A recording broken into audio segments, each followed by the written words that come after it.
I cannot even begin to tell you how happy I am to be in Scotland. And that is not something that I thought I'd ever say. But I'm just going to start off by saying au pairing is not for the weak. And I'm 100% weak. I am 100% weak. And sorry, it's been a hot minute. This has been a hot minute. It's actually a week yesterday. This is Sunday. A week yesterday that I arrived back in Glasgow from living in Madrid. God, I've jumped right into it. Basically, I was living in Madrid for 2 months. I was an au pair. I was supposed to stay out until May, and I came back at the start of March. So, you know, it just wasn't for me. So I'm going to talk about that. I don't feel like people talk about how tough it is working with kids. It's just not for me. It's not for me. It's not something I'll ever do again in my life. And don't get me wrong, I had a really good family. I just think me and kids working together, it just doesn't work, right? And I'm not going to sit here and shit on a kid, do you know what I mean? But yeah, it's not something I'll ever do again. It's not something I'll ever do again. And I've had a lot of people ask me questions about au pairing, and like on my TikTok people were like, oh, like how did you get into it, like what website did you use, like are you enjoying it? And I just thought I'm just going to stick this in a video and let you all know how it actually went, because I had like an amazing time in Madrid. I really did. I thought it was exactly what I needed at that moment, and I might have found myself a little bit, you know, like I really reconnected with myself, and I escaped the worst months in Scotland, which are January and February. Actually, I'm going to say November, December, January and February, but like November, December is like the lead up to Christmas, everyone's kind of happy, and then January and February is just like depressing. So I like managed to escape the 2 worst months, and that's kind of what I wanted to do.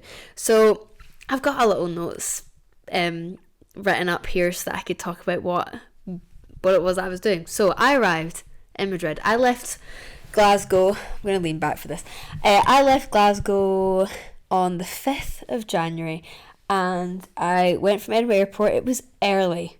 It was an early flight. My mum drove me at like 3 a.m. Love you, mum, because my flight was at like 6.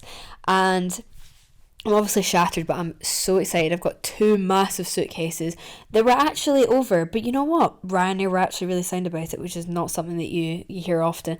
I arrived, I was in the airport, I was buzzing, I was shattered, but I was like caffeinated. And it's like a 3-hour flight to Madrid. I land in Madrid. I'm obviously nervous because I'm about to go live with complete strangers and a kid that I've never met before. I've met once over FaceTime, but I just needed to escape. Like I said, like I was at this weird period in my life where all my friends were leaving, and I was in a really competitive like career, which was like really taking its toll on me. I just didn't really know what I wanted to do with my life, and the days were starting to get darker in Scotland, and honestly, like I can't tell you how much the weather affects me.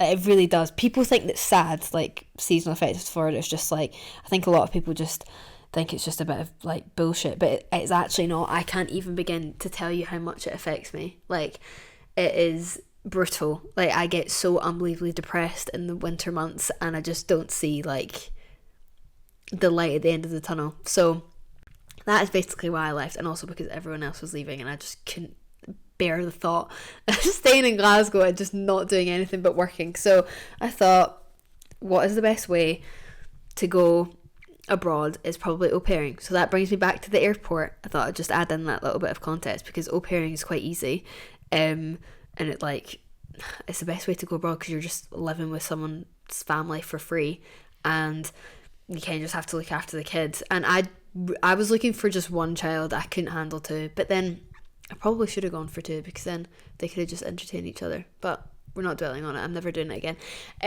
But yeah, so we're back in the airport now, and I'm nervous. The dad comes to pick me up. I say hi. We drive to the flat, and he has to go do some stuff. So I'm just by myself. And at this point, I'm like, I am exhausted. And apparently there's 2 Christmases in Spain. I didn't know this. But there is. It's Los Días de los Reyes Magos.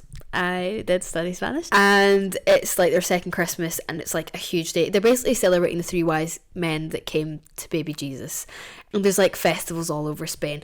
And I was like, okay, great. And he was like, yeah, tonight we're going to a festival. And I was like, okay, I need to get myself, I need to stay awake for this. And I didn't feel comfortable enough to like go for a nap because I'd just arrived and I just couldn't really, you're in someone else's house. No one was even in the flat. I was just confused. I didn't really know what to do with myself. I was shattered. I'd just arrived. But luckily, my friend Caroline is living in Madrid, so she came to meet me. We walked around for ages. I was necking the coffees. Like, I was on the espressos, like trying to stay awake, because I was like, I need to go to this festival tonight with this family. So I get back, and then I meet the mum and the kid, and I'm like, okay, nice to meet you, blah, blah. And we all get in the car, and it's like 7:30 at night. I've been awake since like 2 in the morning, so I'm like, I'm actually so shattered right now. And we drive like half an hour outside of Madrid, and we arrive at this festival, and I'm literally like, what on earth is this? Everyone's gathering in the street in this town in the outskirts of Madrid, and the parade starts. And let me tell you, it is not what I was expecting. I don't even know what I was expecting, but it wasn't this. It was, I thought I was tripping balls. Like, I literally was like, what the hell is going on? And bear in mind, I'm also like, I'm on zero sleep, probably hallucinating a little bit. I was like, what the hell is this? And I was also extremely caffeinated. And there's just all these like different mad like groups of people dressed in like weird costumes. There's like loads of animals. Like, there's 3 camels that just come out of nowhere. There's a bunch of there's probably about like 50 goats that are all clearly extremely distressed, like running in circles, and like it was really weird. And there was loads of donkeys, and then there was these 2 massive oxes with their heads tied together. It was really weird. Like, that would never happen in the UK because it's so unbelievably problematic. But Spain is like really backwards. Like, Spain is a lot, like, let's just say like 50 years behind the rest of like Europe. Actually, maybe not. Let's just say Spain's like 50 years behind the UK. Like, the stuff that was going on in that festival is definitely not allowed here. Like, it would be considered animal abuse. And I was getting distressed because at the same time as there's all this stuff going on, there's kids in these massive like weird truck things throwing sweets at you, so I'm getting pelted in the head with all these sweets, like as well as seeing these animals getting like, carted about. It was horrible. I didn't enjoy any minute of it, and it was freezing cold. The kids are going mental because they're trying to grab the sweets. I'm getting hit in the face, in the boobs, everything, and there's people scrabbling. I'm getting pushed out of the way because kids are trying to grab sweets off the floor. It was not enjoyable. This was not a good like start, and I was just like, I just need to fucking lie down. So that happened, and there's like people eating fire and stuff, and like that's cool, I guess, but I wasn't in the mood for it. I was past at that point. And it went on for 2 hours, and I was just standing there, and so I think I disassociated at one point while someone was throwing stuff in my face. They're getting pelted. There's animals crying. It was just terrible. So we're off to a good start. I think I passed out for like 13 hours, wake up the next day, and it's Christmas Day. It's their second Christmas. So this was like the Christmas Eve of Los Días de los Reyes Magos, and then the next day is their actual Christmas Day, and like the kid gets a bike and stuff, and we go outside and we play. And then the next day I start school immediately. I'm thrown right into it. I start school, and yeah, that was basically it. So I was going out there initially to like get out of Scotland, but also to learn Spanish, and it was again the easiest way because I was so unbelievably skint when I went out there. And that's another thing, you don't get paid shit as an au pair. I think I got paid like, it was like €70 a week, which is like the equivalent of like 50 something pounds, which obviously isn't a lot, but I'm not paying for anything, you know what I mean? I'm like not paying for food, not paying for accommodation, etc, etc. So like that was fine. But if you're wanting to go out there to enjoy living abroad and save money, that's just not possible. You're only going to get the living abroad. You're not going to make any money. So I was just there to learn Spanish, and I signed up to Spanish school, and honestly, best decision ever, because that's where I made all my friends. That's where I was learning Spanish, obviously, at a Spanish school, and that's where I would spend my days. So every day, I would, like Monday to Friday, I was in an intensive. I started off as semi-intensive, and I was like, I'm not learning anything. I'm behind in this class. So I was like, please, can you just switch me to intensive? And I actually shortened my period, because I was supposed to stay until May, like I said, so it would be 4 months of intensive, semi-intensive, and I shortened it to 2 months so I could just do semi-intensive. So it was every day from 9:20 till 1 with like a 20-minute break in between, and yeah, we would just learn Spanish. And then I made friends, and that's where I actually started my social life, thankfully, because I was so worried, because I had my pal Caroline. Thank God for Caroline, because otherwise I would have been extremely lonely. But it is like, it's difficult living abroad, because you really do just need to put yourself out there and force yourself to speak to people. And like, if you're a shy person, you're gonna have to come out your comfort zone. You're gonna have to come out your wee shell, and you're gonna have to make an effort, because otherwise you're not really gonna get anywhere.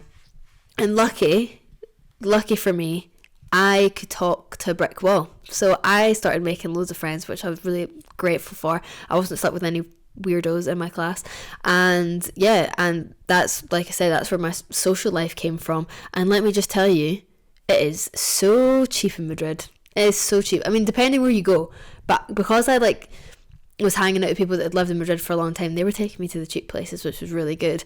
And like €2 pints, could you imagine? It was great. So, and I just started to drink again, because I've mentioned this before in the past couple podcasts, that I'm just not a drinker in Glasgow. Firstly, because I don't go out. Secondly, I've got no money. And thirdly, everything's so bloody expensive.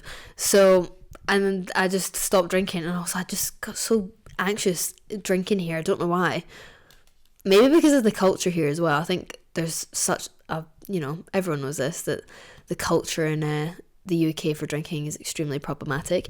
But in Spain, they're a lot more chill, which is nice. So I felt like I fit in more with the way they were drinking, because here I would just get absolutely plastered and like make an absolute tit of myself, and I'd have the fear for like days and days on end, whereas they're a lot more relaxed, which was nice. But yeah, and I just started going crazy at the weekends. I loved it, and I would be able to stay at my pals' houses and stuff, so I didn't have to stay with the family. But overall, like, I had a great experience, but never again in my life will I ever work with kids. I honestly don't even want kids anymore. I'll probably change my mind, but like right now, I couldn't like anything worse than having my own children. Like every day I was grateful that I didn't have my own kids to look after, because oh my god, did they eat up your time. And like, I was doing the bare minimum as an au pair, because she already had a nanny. Don't ask why. I have no idea. I don't even know why I was there. I mean, I was there to speak English, but like, I really was just like there to eat dinner with them and like chat to them in English. And I was doing the bare minimum there, and even then I was like, I will never have kids in my life. Honestly, the amount of texts I would send my pals and like my mum, and I'd be like, I'm never having children. I'm never having kids. Like, it's not for the weak. That's all I'm going to say. Au pairing is not for the weak. And also, like, you are having to live with people that you don't know. And you're having to, like, navigate, like, how they live their lives. And you kind of just need to, like, go along with it. Because we have such, like, everyone in their own home has, like, such different, like, rules and, like, the way that they live their life and the way they do things. And, it's very different to how I do it. And I live a comfortable lifestyle in Glasgow. I'm not going to lie and say that, like, I've struggled. Like, I've absolutely not. I've had it very easy.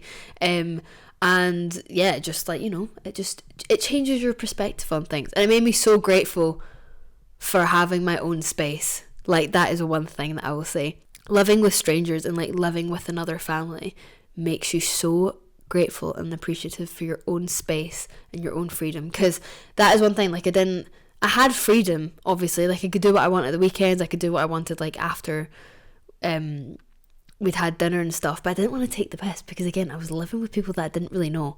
And I didn't want to, like, take advantage of that, or, like, just take it for granted and just kind of, like, rock in at, like, 4 in and, like, kind of just do what I wanted. So I kind of felt this, like, pressure. And also, I'm a bit of a people pleaser, so I didn't want to upset anyone. But, yeah, it's just... If you want to do it, just know that you will not have any of your own space, any of your own freedom. Because I remember when I was really sick, basically, I think I got a bug or food poisoning or something, but let's just say it was coming out both ends, right? I was very, very unwell, and the way that the house is set up, I was like in this like spare room office area behind the kitchen, and I had like a toilet that you'd come out of come out of my room into the kitchen to go to the toilet. And when I was sick, the family would be in the kitchen and I'd be having fucking diarrhea in the bathroom and spewing while they were in the kitchen. It was, and when you're sick, you just want to be in your own home. You want to be like around your family. You want to be like with your mom or your dad, or like, you know, you want that comfort. And I did not have that. I had the sweats, the shits. I was vomiting.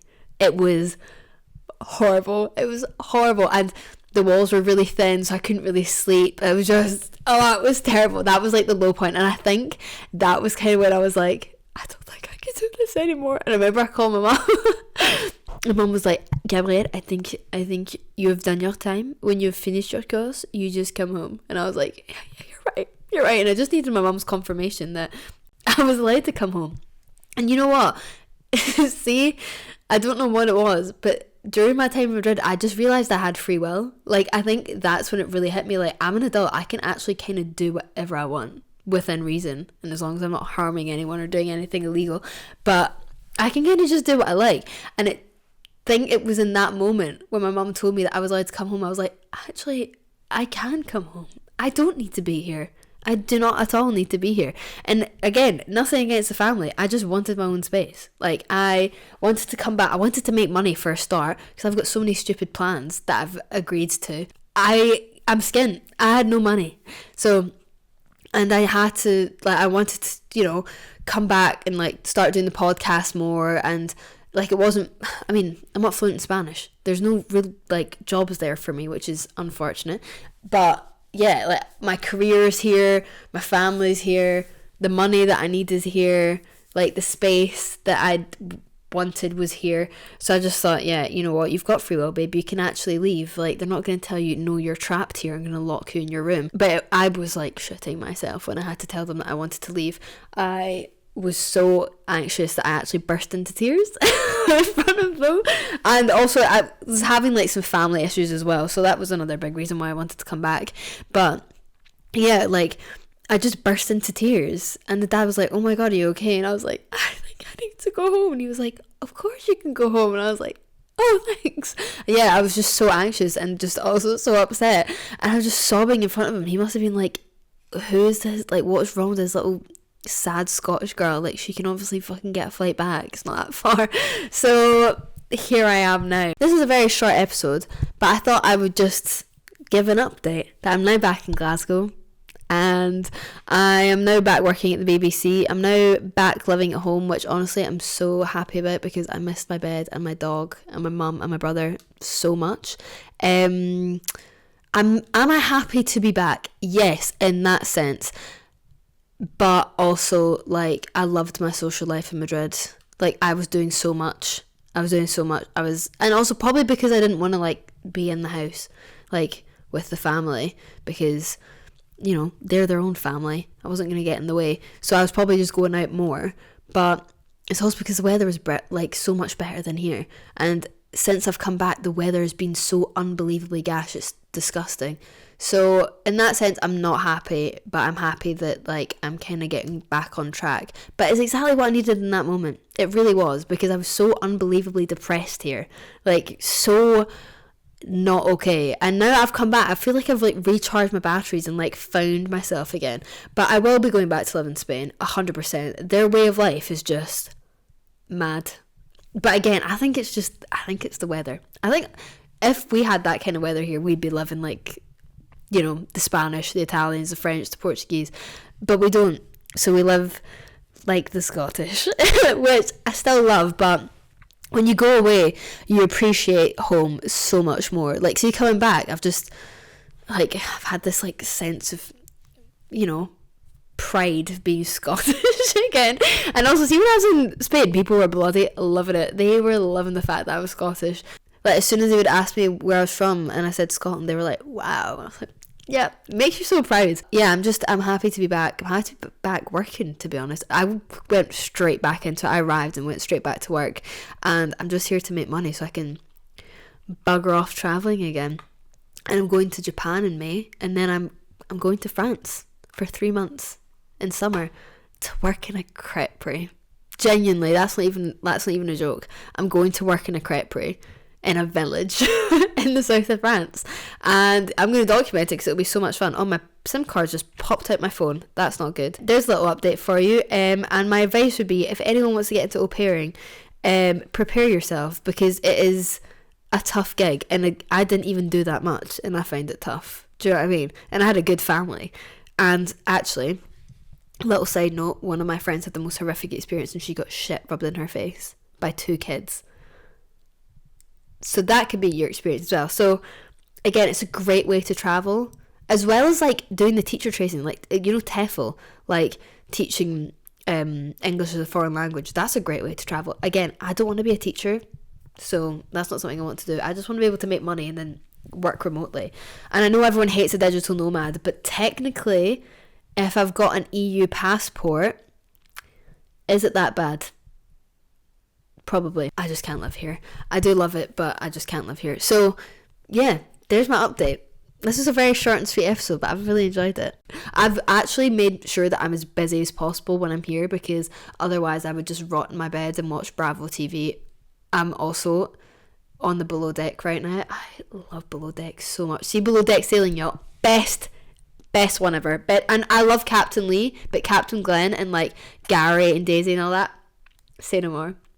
But I'm still on the Real Housewives of Salt Lake City, obviously. I'm dipping back and forth because sometimes I get a bit like overwhelmed with Salt Lake City, so I go to Below Deck because they're like more normal and like in tune with like the world, whereas like Real Housewives, they're like so removed from reality. Sometimes it's a bit much, so I'm dipping back and forth. But yeah, so I would have just rotted and just done that. So now I'm working 2 jobs. I'm working during the week at the BBC, and then I'm working at a cafe on the weekends. And I'm also going to do driving. And also, I think I'm going to go to Spanish classes here.